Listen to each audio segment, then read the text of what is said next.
Good afternoon. Welcome to the Analyst. Today we'll be taking up 7 newspaper articles from the Hindu and the Indian Express and discussing them. The handout for the same will be available in the description of this video for your kind perusal. Please have a look at that. The first article that we'll discuss is related to the mission for Atmanirbharta in pulses, as Prime Minister Modi launched 2 new schemes for agriculture, the PM Dhan Dhanya Krishi Yojana and the mission for Atmanirbharta in pulses. The second article that we'll take up is related to the gender bias in journalism, as there were no women journalists in the press conference addressed by the Afghanistan Foreign Minister in Delhi. Additionally, we'll take up 5 articles in the simplified section which will be helpful for your prelims and mains preparation. The first article is related to the mission for Atmanirbharta in pulses, as Prime Minister Modi launched 2 mega schemes for agriculture, the PM Dhan Dhanya Krishi Yojana, which we have covered earlier, and the mission for Atmanirbharta in pulses, which we will cover today. India is the largest producer of pulses in the world, but still we are not self-sufficient in the pulses production. We import pulses, as the yield of pulses in India is low. So we will discuss the reasons behind low yield, low production of pulses in India, the steps that the government has taken in the past for increasing the production, the yield of pulses, and a few suggestions in this regard. This is important in GS3 under the topic Major Crops and the Cropping Pattern in India. First, let's have a look at some data regarding the pulses production in India. India is the world's largest pulses cultivator. India is the world's largest producer of pulses. We account for about 38% of the global area which is under the pulses cultivation. We also account for about 28% of the global pulses output. But still we import pulses because the yield of pulses in India is low. The yield is as low as just 0.74 tons per hectare. This is quite low as compared to the global average yield of the pulses production. The global average is about 0.969 tons per hectare. And if we compare it with the countries which are having the highest yields in the world, we are having a yield less than half of their yield. In Ethiopia, it is 1.894 tons per hectare. In USA, it is 1.874 tons per hectare. In China, again, it is 1.821 tons per hectare. All of them more than the double of the yield that we achieve in India. And the pulses area which is under cultivation of pulses in India is also significant. It accounts for 21.9% of the total food grain area as of fiscal year 2023. There are state-wise variations also. For example, 3 states in India, Madhya Pradesh, Maharashtra and Rajasthan, they themselves account for about 55% of the pulses production in India. Madhya Pradesh is the largest producer of pulses in India. It accounts for about 22.1% production of the pulses in India, and more than 18% area of Madhya Pradesh is under the cultivation of pulses. And in terms of the yield, Gujarat has the maximum yield in terms of the pulses production among the major pulse producing states. The yield in Gujarat is close to 1.33 tons per hectare, whereas Karnataka is having one of the lowest yields among the major pulse producing states in India. The yield in Karnataka is just about 0.623 tons per hectare.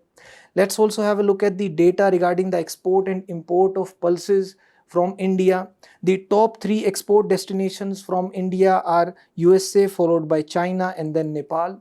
And the top import sources, that is the countries from where we import pulses, are Canada, followed by Myanmar and then Tanzania. Now, why do we have low productivity of pulses in India? Why the yield is also low? One of the factors is the technological factors.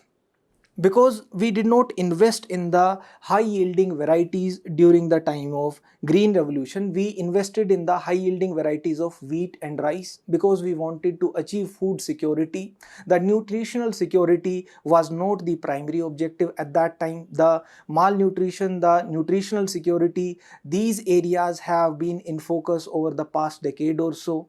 And now we want to achieve the self-reliance in the pulses production also. Therefore, investments in the seed improvement, the quality of the seeds improvement, the high yield varieties is required, and there was insufficient innovation also. For example, the pest resistant varieties, etc.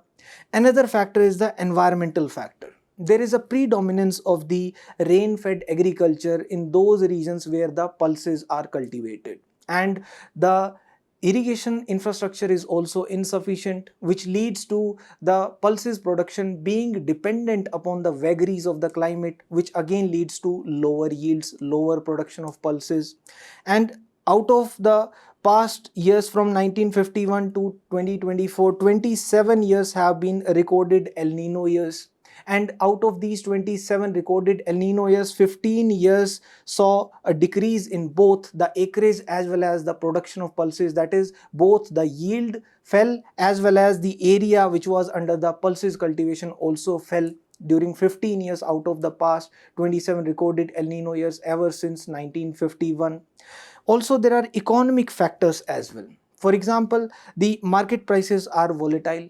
The effective implementation of MSP has been achieved rather for the cereal crops, for example for wheat and rice, but not for the pulses and oil seeds, which leads to the prices of the pulses which are produced being volatile, as sometimes there are high prices because of the low supply when the year is having an El Nino or the climate is not favorable for the production of the pulses, but in the other years when the climate is favorable, the supply increases, then the prices fall. Then there are lower income returns also that the farmers realize from the pulses production as compared to the cereals. Therefore, they are often discouraged from sowing the pulses as well. And there are inefficient marketing channels also, for example, the presence of middlemen, etc. There are other reasons also regarding the low production of pulses in India. For example, there is an instability in the production because the farmers prefer to allocate the fertile land for the production of the cereal crops like wheat and rice rather than the pulses. The pulses, they are seen like the rotational crops that they will be sown whenever the soil fertility falls too much or the nitrogen fixation is required in the soil, because the pulses, they are leguminous crops and they fix the nitrogen in the soil. And as per the data available, about 30 to 50 kg of nitrogen per hectare is fixed by the pulses production for the subsequent crop. And additionally, there are concerns related to market access and the post-harvest management that the farmers face. For example, again, the implementation of MSP, the effective procurement at the MSP prices, and there are limited technological progress also regarding the pulses production, the production technologies as well as the input varieties available, the seed quality, the seed varieties, and therefore there is a gap in the distribution of the improved varieties as well. Also, there are constraints faced by the farmers regarding the skill development and the capacity building because of the lack of investments in the farmer producer organizations which are specifically focused upon the pulses production. Now, what is the significance of pulses? Why do we want to achieve the self-sufficiency in the pulses production? Because they will help us in achieving food security. The food security for the households, as they have a higher nutritive value. For example, the protein content in the pulses is higher as compared to the cereals. Like in Bengal gram, there is about 20% protein.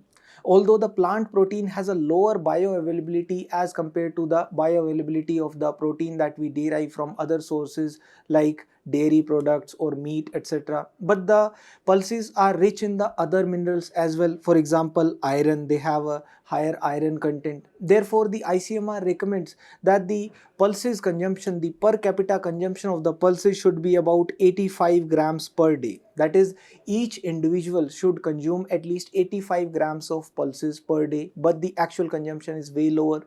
Another significance of pulses production is they will ensure economic stability for the farmers, because most of the pulses are grown in the rain-fed areas, in the areas having insufficient irrigation infrastructure.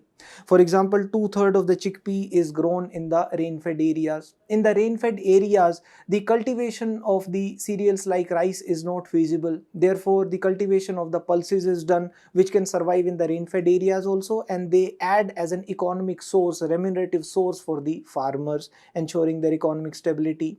The pulses have agronomic significance as well because they contribute to soil fertility. fertility. The pulses are leguminous in nature, therefore they go for nitrogen fixation. The nitrogen fixation that is done by the pulses is to the tune of 30 kg to 50 kg nitrogen per hectare during one crop season, ensuring higher soil fertility.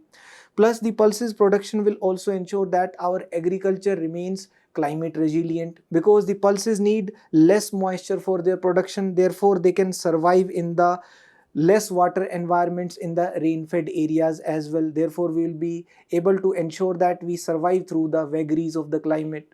So what are the steps that the government has taken for ensuring self sufficiency in the pulses production in India? Initially, there was the All India Coordinated Pulse Improvement Project. This was an R&D project to develop the new seed varieties, improved varieties. This was taken up at multiple locations. The first scheme that was taken up was the Pulses Development Scheme. The Pulses Development Scheme focused upon the increase in the production of the pulses plus the development of the varieties, the seed varieties for the pulses. This was a centrally sponsored scheme. Then the government came up with the National Pulses Development Project. The National Pulses Development Project subsumed the earlier centrally sponsored schemes, and it was also supplemented by the Special Food Grain Production Program on the pulses. Then in the 1990s, the government came up with the Technology Mission on the oil seeds, pulses and maize. This also subsumed the earlier initiatives regarding the pulses production. This was a comprehensive mission which included the support for the farmers both pre-harvest as well as the post-harvest initiatives. For example, it ensured support for the farmers regarding the post-harvest management, regarding the input subsidies, regarding the storage of the pulses, the storage of the produce, regarding the marketing, regarding the price support, etc. And the next major initiative came in the form of National Food Security Mission. The National Food Security Mission pulses, that again focused upon increase in the area that is under cultivation of the pulses, increase in the productivity of the pulses. Also, it focused upon creation of the employment of the farmers, therefore regarding the post-harvest management, etc., creating the farm employment. Subsequently, there was the Accelerated Pulses Production Program which was launched. Through this program, the focus was taken up upon the areas where there is a high production of the 5 major pulses, that is the dissemination of the technologies related to the plant protection, the plant nutritive value, etc., for the areas where there is high production of 5 major pulses including moong, urad, chickpea, pigeon pea and Bengal gram. Now the government has launched the mission for Atmanirbharta in pulses. The objective of this mission is to increase the production of pulses to 350 lakh tons by 2030. The mission aims to benefit about 2 crore farmers in India, and this mission will be to ensure that we become self-sufficient in the pulses production. We want to reduce the import dependency of the pulses for India, and therefore in the long run we will be able to meet the rising demand of pulses domestically itself, because India is not only the largest producer of pulses, India is also one of the largest consumers of pulses. Therefore, through this mission we want to increase the cultivation area which will be under the cultivation of pulses to 310 lakh hectares by 2030.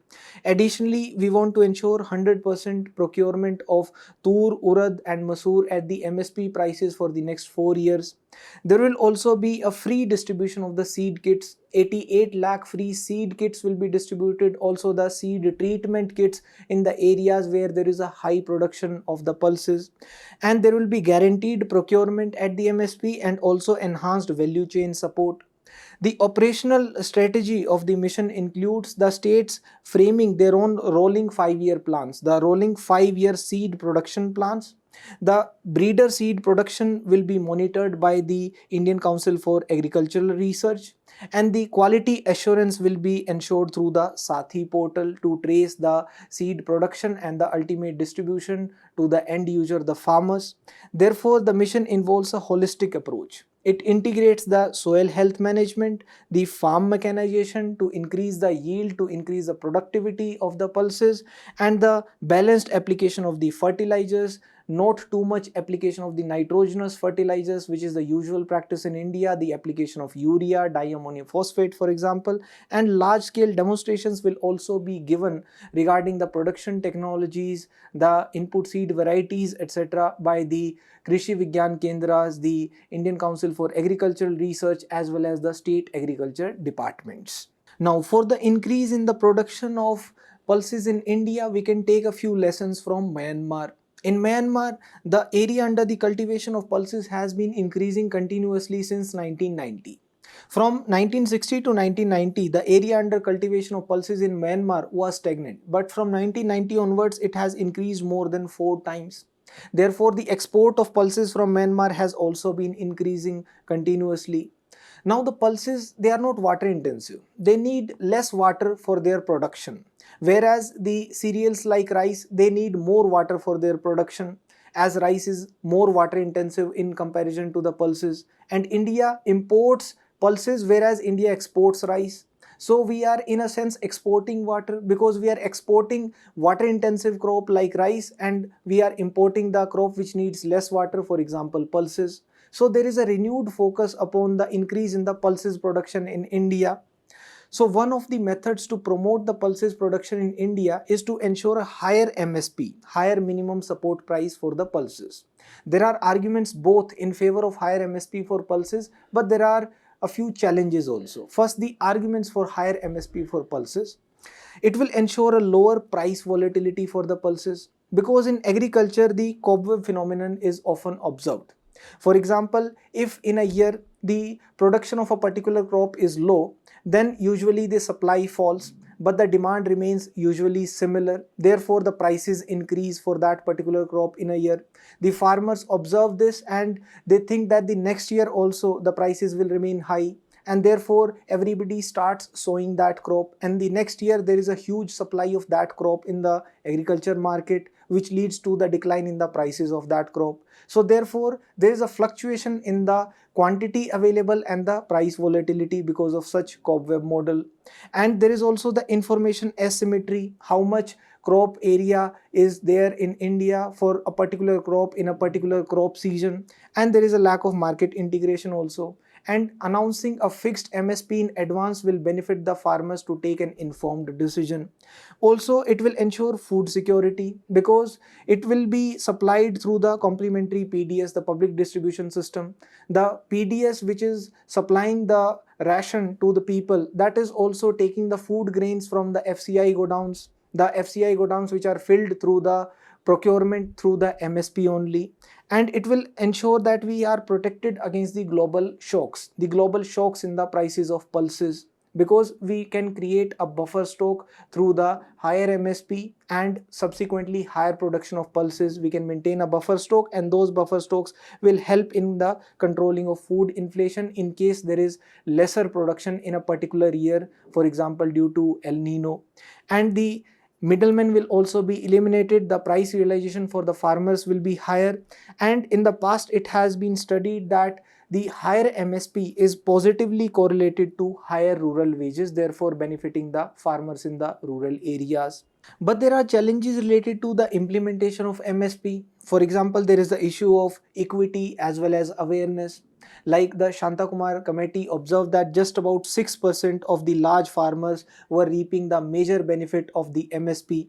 And equally, there is the issue of awareness also. The farmers are often not aware regarding the MSP of a particular crop in advance. And the MSP announcement leads to a distortion of the cropping pattern also, that the sowing of the crops does not happen on the basis of agroeconomic zones, rather it happens on the basis of the relative MSP prices announced by the government. And there is international pressure also regarding the implementation of MSP. For example, the other countries argue that the MSP that amounts to the amber box subsidy, which is forbidden under the WTO. Also, there is diversion which happens, the grains which are procured, the cereals, the pulses which are procured under the MSP, they are diverted, and the open procurement policy leads to the surplus procurement as well as the wastages. For example, the food grains, they have been observed to be rotting in the FCI godowns because we do not have a proactive open liquidation policy. And on top of the MSP, the states go for the bonus pricing as well, the over and above the MSP. The implementation of higher MSP will again lead to a subsidy bill for the government. There will be a burden upon the public exchequer as well. The Niti Aayog has also recommended in the past regarding the procurement centers that they are distant often, they are not near to the production areas, and the procurement officials, they often insist on the revenue records which the farmers are not able to produce at times, and they lack the storage facilities as well. Now, what are the other suggestions that we can give for increasing the production of pulses, for increasing the yield of pulses in India?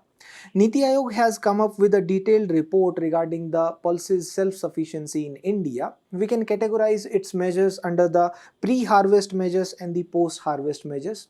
Under the pre-harvest measures, we can recommend that the area which is under the cultivation of pulses needs to be expanded. For example, we can set up crop specific clusters.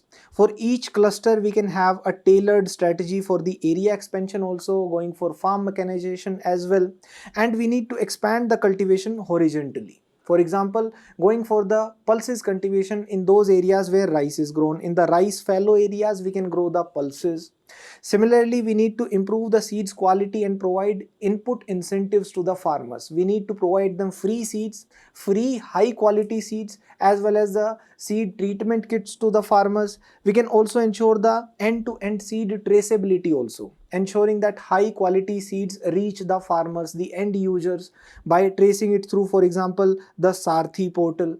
We can provide them subsidized packages, for example, input subsidies or the subsidies upon the seeds. Similarly, we need to go for farm mechanization. We can provide them multi-crop harvesting machines at subsidized rates, provide interest subvention, etc. Plus, for example, the plant protection equipment. We need to realize the summer potential of the pulses as well. They can be grown during the summer season by increasing the irrigation efficiency or going for the early maturing varieties. The early maturing varieties do not take many days for their maturing, and they can be grown between two crops.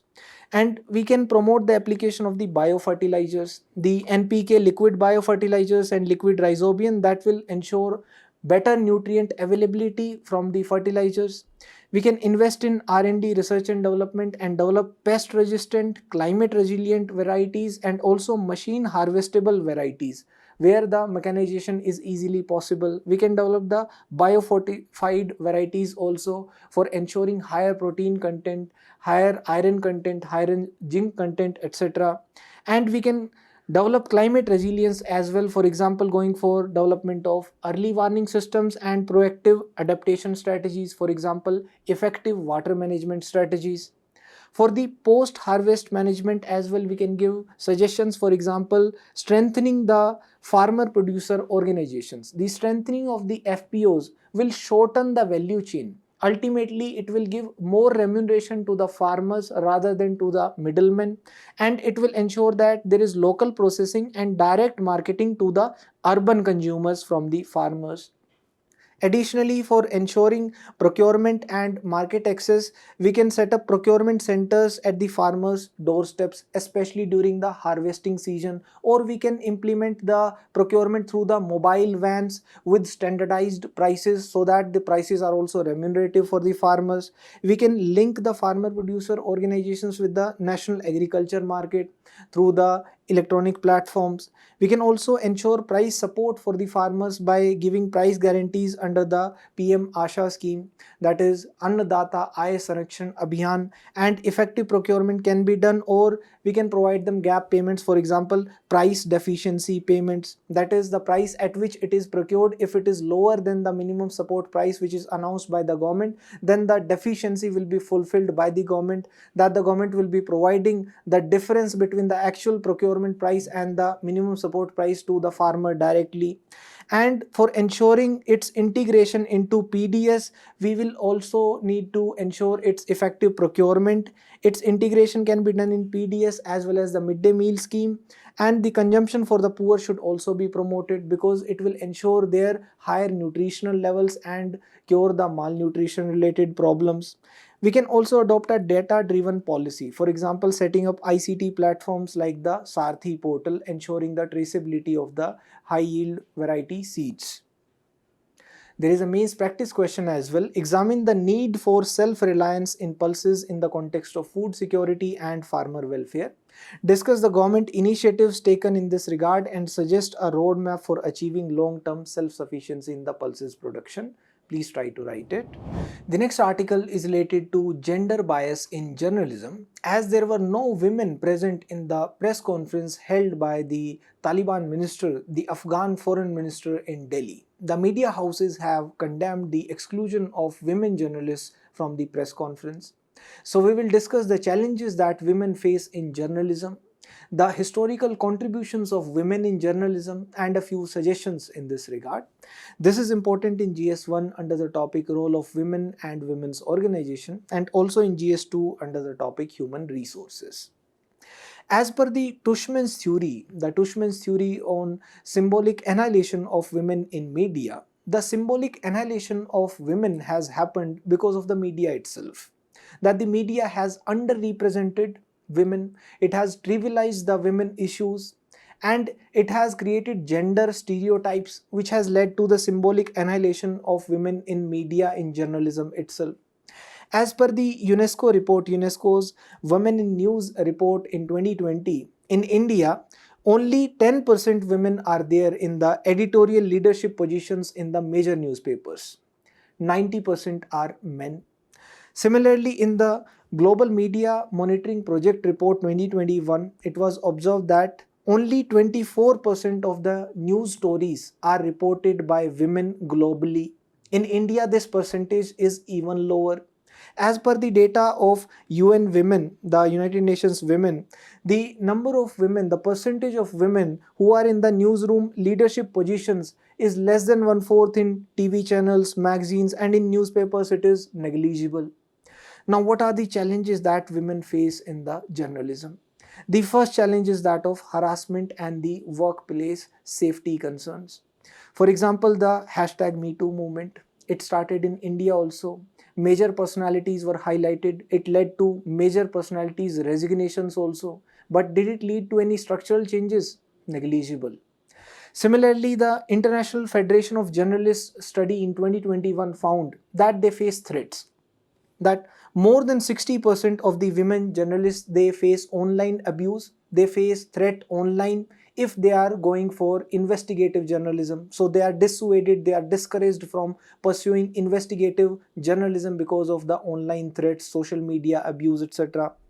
They encounter the pay disparity also, the gender pay disparity. For example, the Press Council of India report, Gender and Media Report 2019 observed that women get about 20 to 30% less pay for similar roles which are assigned to men. In similar positions, there is a wage gap among the genders. 20 to 30% less pay is given. Regarding career progression also, they face challenges. They become victims of glass ceiling effect. For example, as observed by the Press Institute of India report in 2020, that women are not promoted to those roles which involve decision making. It reinforces the gender stereotypes, it reinforces the gender hierarchies in journalism also.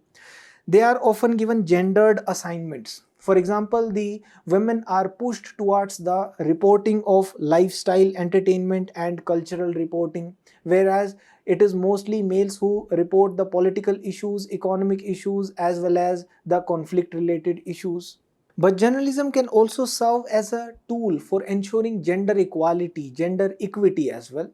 For example, the investigative journalism on gender issues that can lead to the publishing of reports on gender-based violence, which can nudge the government to take action. It can nudge the policy makers to take action. For example, the reports on gender-based violence, harassment, discrimination, leading to policy action, like in the Nirbhaya case. The Nirbhaya case in 2012 was widely reported. It ensured that there were reforms taken up in the criminal justice system. Amendments were taken up. The enactment of the Nirbhaya Act, for example. Additionally, the women-led digital journalism can also ensure gender equality, where the women themselves are pioneering in the digital arena, like the independent platforms, for example, SheThePeople.tv, the Mojo Story, Fai D'Souza. The journalists like Fai D'Souza, they are pioneering digital journalism led by women, ultimately leading to gender equality in journalism. There are historical contributions also from women in journalism. For example, Pandita Ramabai. Pandita Ramabai started the journal Sharda.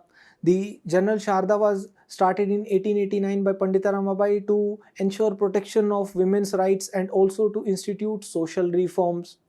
The Sultana's Dream by Begum Rokeya Sakhawat Hussain. The Sultana's Dream was one of the first feminist journals in India.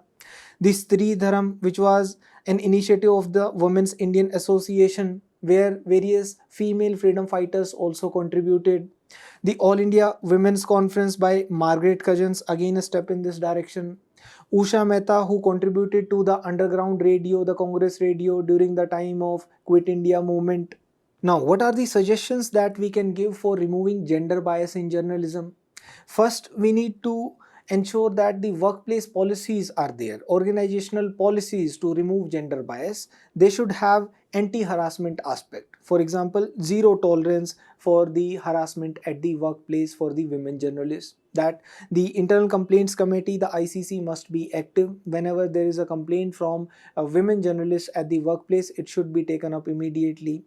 The leaves should be equitable. We can institute both maternity and paternity leaves so that the organizations are discouraged from recruiting only the male employees who do not need the leaves at the time of childbirth, and they should be equitable child care leaves as well. We can institute mechanisms for ensuring pay parity and the career paths. They should also be transparent, the progression of the career.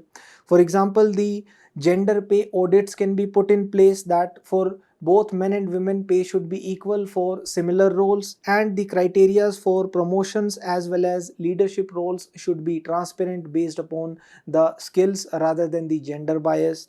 The work arrangements can also be made flexible. For example, the flexible number of hours of work and the remote work options to ensure that the women journalists can also work. And regarding the recruitment also, reforms can be put in place. For example, the hiring should not be biased, like mandating a gender diversity for the news organizations, for the journalism sector, and the skill based assessments should be there to reduce the unconscious biases to recruit the male employees. There can be leadership pipeline development also, where targeted training programs can be put in place so that the women journalists can also be trained to achieve the leadership positions in the newsrooms. Additionally, for ensuring safety and security, safety protocols can be put in place for field work for the women journalists. Safety protocols, for example, achieving the GPS trackers, putting in place emergency alert systems, 24/7 emergency helplines for women journalists, and guidelines can also be framed by the government for removing the online harassment that the women journalists may face. Like in the words of Swami Vivekananda, there is no chance of the welfare of the world unless the condition of women is improved. It is not possible for a bird to fly on one wing. There is a means practice question as well. Gender bias in journalism undermines both media credibility and democratic discourse. Examine the challenges faced by women in the media industry due to systemic gender bias. Suggest measures to promote gender equality and inclusivity in journalism. Please try to write it. The next article is related to India European Union trade deal. This is important in GS2 under the topic agreements involving India and or affecting India's interests. The bilateral trade in goods between India and European Union in 2024 was around 120 billion euros, which is significant. But still, a trade deal between the two parties remains elusive because both the parties accuse each other of imposing tariff and non-tariff barriers. For example, India wants to export services, India wants to export pharmaceutical products to European Union, and they want to export automobiles, wines, spirits to India. And there was even a political mandate set up by Prime Minister Modi and the European Commission President in February this year to conclude a trade deal by the end of this year, but it remains elusive because of certain concerns like the trade and sustainable development. For example, India has objected to the European Union's carbon border adjustment mechanism. The carbon border adjustment mechanism which EU wants to put in place is a mechanism to impose an additional duty, an additional carbon duty upon the products which are entering into the European Union, a carbon duty which will be proportionate to the carbon which is emitted during the production process of that product. But why should European Union impose that duty? And if such a duty is imposed through the carbon border adjustment mechanism, Indian products will get costlier in European Union, because the production process in India involves the electricity usage, and the electricity usage is done from the electricity which is generated by utilizing coal. Therefore, it will ensure that the Indian products will become uncompetitive in the European Union. So India has even observed that the CBAM trap could isolate Europe. It might even cause inflation there, as the products will get costlier, and the government has also objected to bundling climate change with trade. So what are the other issues with the carbon border adjustment mechanism? It is a discriminatory law. This amounts to green protectionism. Protectionism while hiding in the garb of ensuring the green climate, and it will have a disproportionate impact on the developing countries, because there the energy generation methods, they are more carbon intensive and they are not developed yet, and it will be adverse to the equity principle. There is a problem of measurement also. How will we measure exactly the carbon emitted during the production process of the particular product? It will therefore be unfair to the global south, which is still in the transition stage, the green transition, and it will also be against the WTO principles, the most favored nation status, for example, and it will have an adverse impact on India's export of metals, particularly, for example, steel and aluminum, which require lots of energy for their production, and it will increase the compliance costs also for the exporters from India who are sending products to European Union. India will be at a particularly disadvantageous position, because in India the energy generation, it is majorly dependent upon coal. It is a major source, and we have a goal of $5 trillion economy, and EU is India's third largest trading partner, so our goal may get pushed down. So what can be the way forward regarding the carbon border adjustment mechanism? One, we can put in place a robust mechanism for climate finance. The developed countries should pay the developing countries for their green transition. The developing countries like India should get the funds, the climate finance from the developed countries, and there should be technology transfer again from the developed to the developing countries, as well as capacity building of the developing countries. And we can explore a global carbon price mechanism rather than the unilateral actions like that proposed by the European Union. There can be clean technology partnerships also, again to speeden up the green transition. And in India, we can explore financing to the micro, small and medium enterprises so that they can remain competitive and continue exporting to the European Union. We can also extend the perform, achieve, trade scheme as well.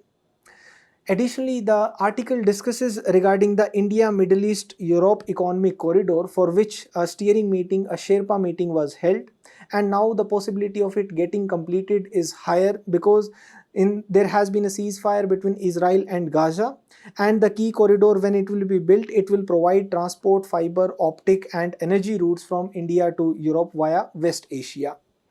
Now, what are the key features of the India, Middle East, Europe economic corridor?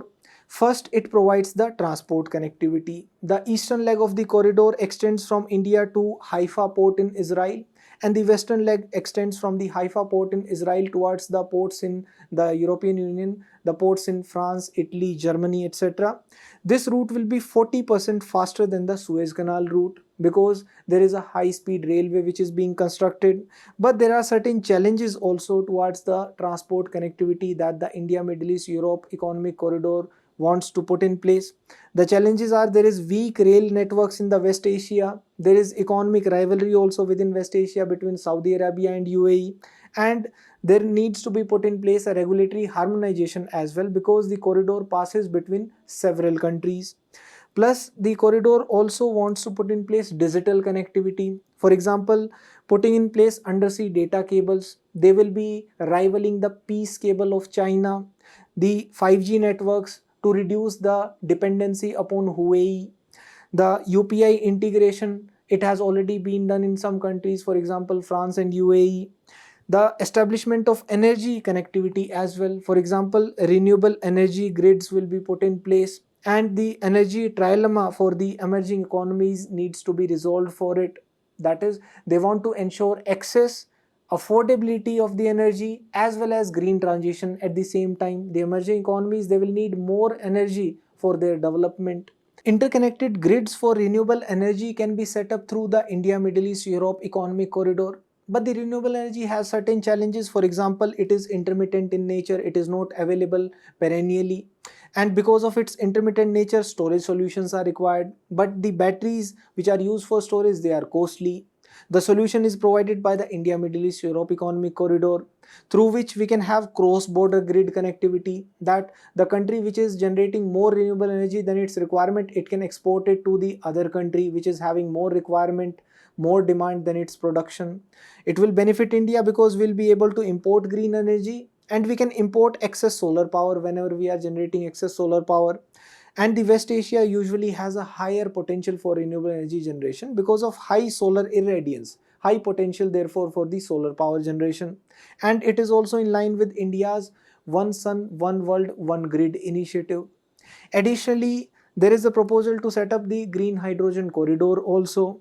For the heavy industries and the long distance transport, it will be beneficial, and India plans to put in place a $2 billion incentive scheme for the green hydrogen production to the tune of 5 million tons per year production by 2030, and we are promoting private sector investments as well for the same.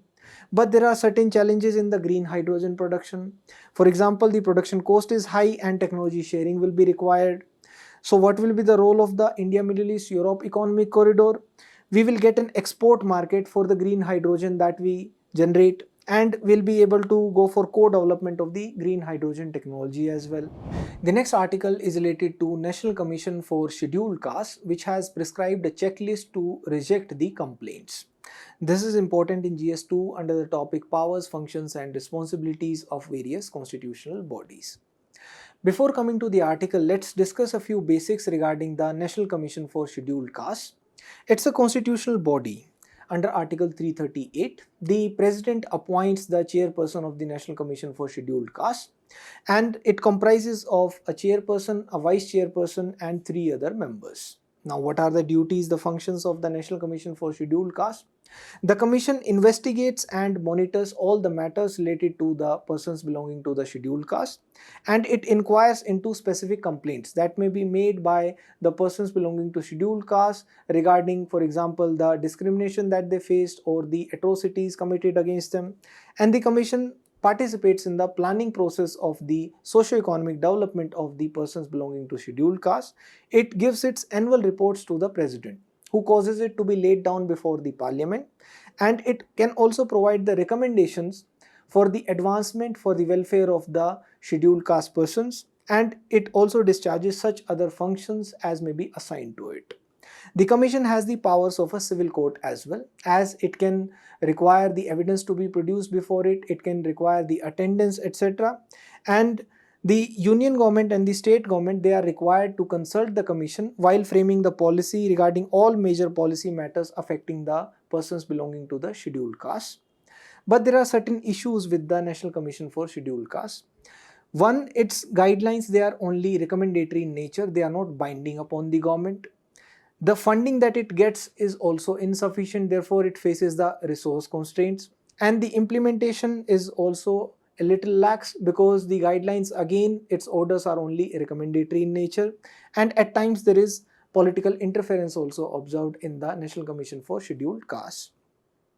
Now, coming to the article, the National Commission for Scheduled Castes has prescribed the conditions under which the panel can reject the complaints that have been submitted to it without even a hearing.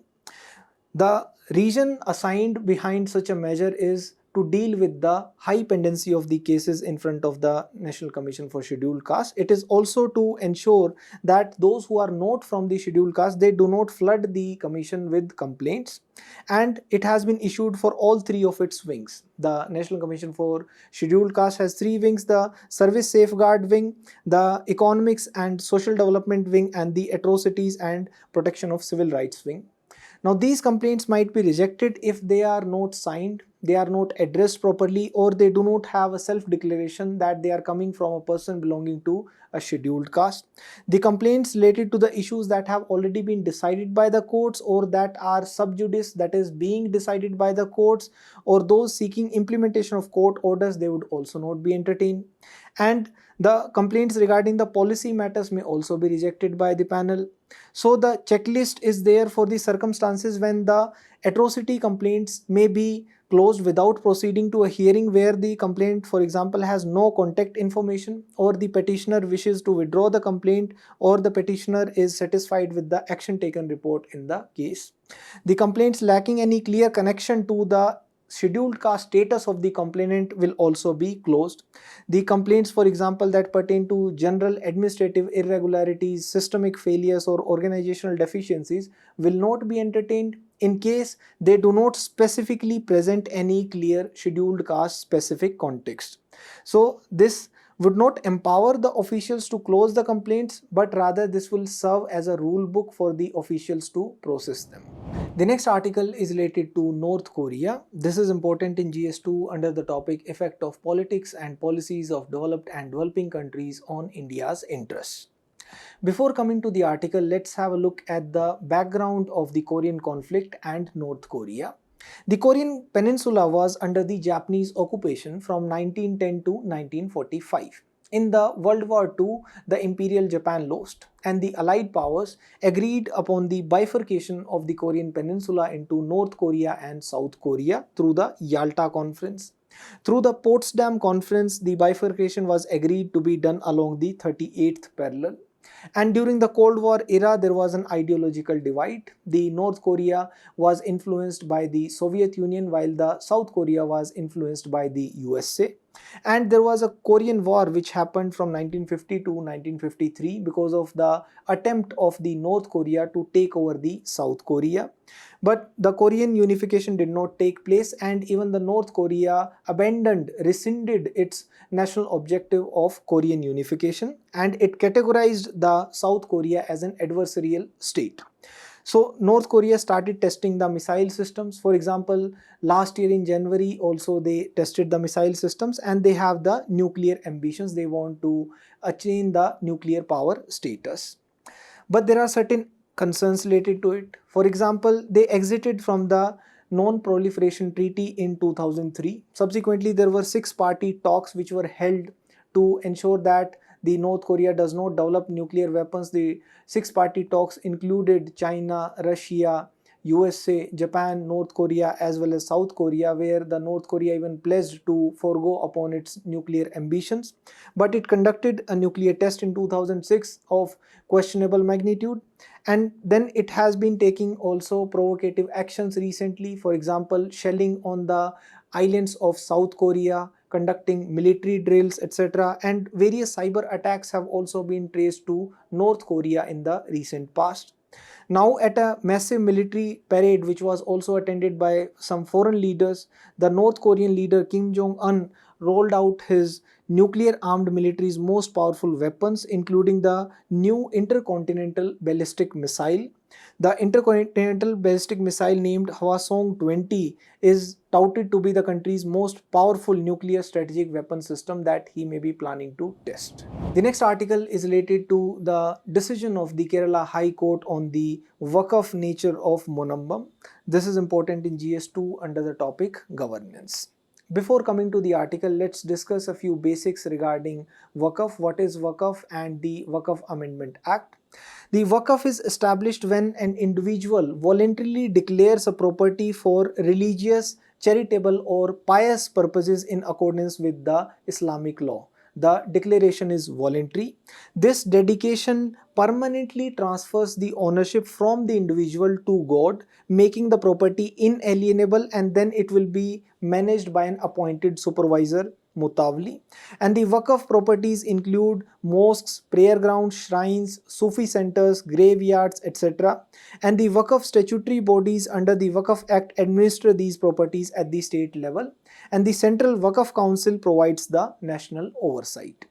Now, as per the recent amendment, the control over Waqf properties will be done by the council, which will include 2 women and 2 non-Muslim members, which must be included. The representation must be there for Shia, Sunni, and backward Muslim communities. Separate Waqf boards shall also be constituted for Bohra and Aga Khani Muslims, and the central government can also appoint 3 members to the Joint Waqf Council. Earlier, there were only 2. Also, the government appointed auditor or the CAG will audit the Waqf assets, and the district collector, note the survey commissioner, will be handling the surveys, and the Waqf properties must be registered with the collector, and the collector can also declare Waqf land as government property and update the records, and no property will be Waqf without proper documentation.